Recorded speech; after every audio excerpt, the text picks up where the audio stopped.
the next driver was very motivated, and he really wanted to go into the car. And he opened the door, and when he saw the mess, suddenly he was not so motivated anymore to go into the car, obviously.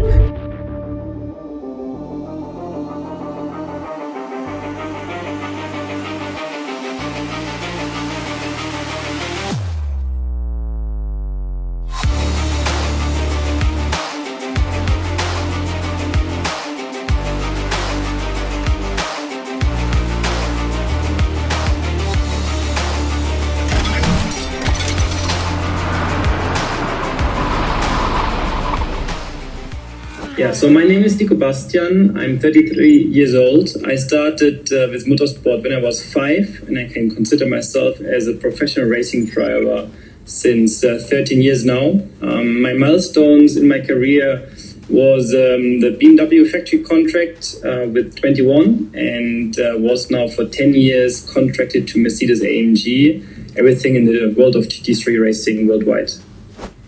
Yeah, one of the craziest race every year, the 24-hour race of Nürburgring. This is a crowd like no other. I mean, you think you're in a big event when you're at Le Mans, but something about this, with 158 cars lined up on the grid in 3 separate groups. They'll be heading off into their separate groups shortly.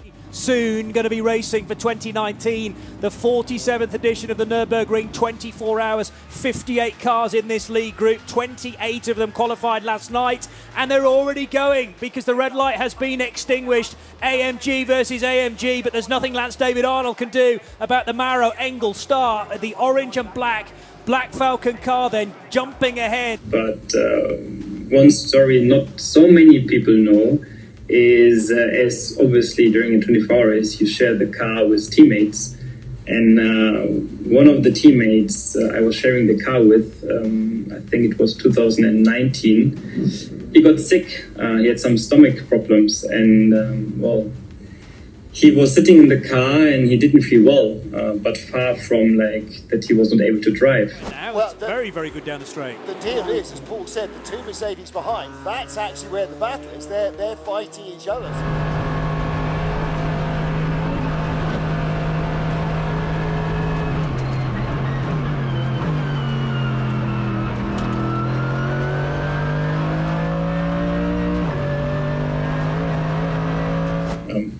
This is what he thought, actually, I think, because after 2-3 laps, he felt really sick, and actually he had to puke, like, seriously, in the car.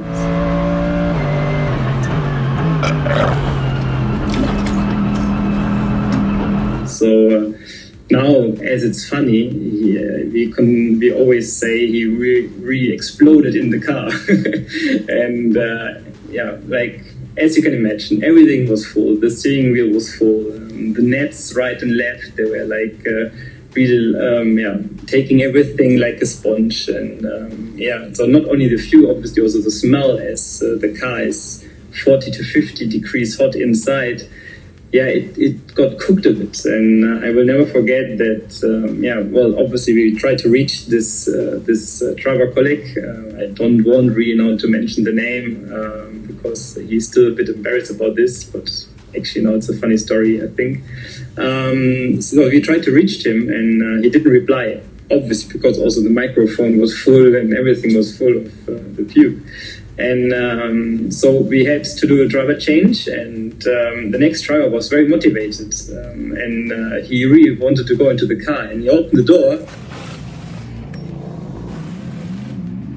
and when he saw the mess, suddenly he was not so motivated anymore to go into the car, obviously.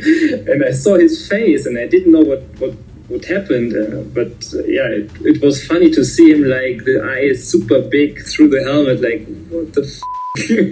And but in that moment he just like did his job. He took this teammate out of the car, jumped in, was also kind of a sponge at the first place, luckily for me, and did his double stint. And we tried everything to make the comfy zone in the car as good as possible. So we actually tried everything with beans, with toilet spray, but we found out actually the toilet spray is even worse than puke smell when you put it like properly in the car. Also the smell trees you put on the mirror normally. Yeah, we tried this as well. Didn't work.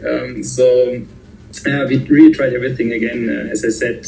But after a while, it cooked everything dry, and then it was mainly the fuel, which was still not nice during the pit stops. Because when you were driving, you're concentrated anyway, and also then you have quite a lot of airflow coming into the car and also out of the car, and it was quite okay. But during the pit stops, this I will never forget. It was really, really bad. And this race I really will never forget. And all of my teammates, again, we are still laughing because this is something I think not so many colleagues experienced.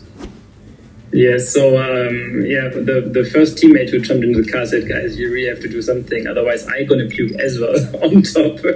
And the first idea was this toilet spray, but really it was obviously I didn't experience, but it wasn't a great idea because the guy said, "No, that's not the solution. Find something else."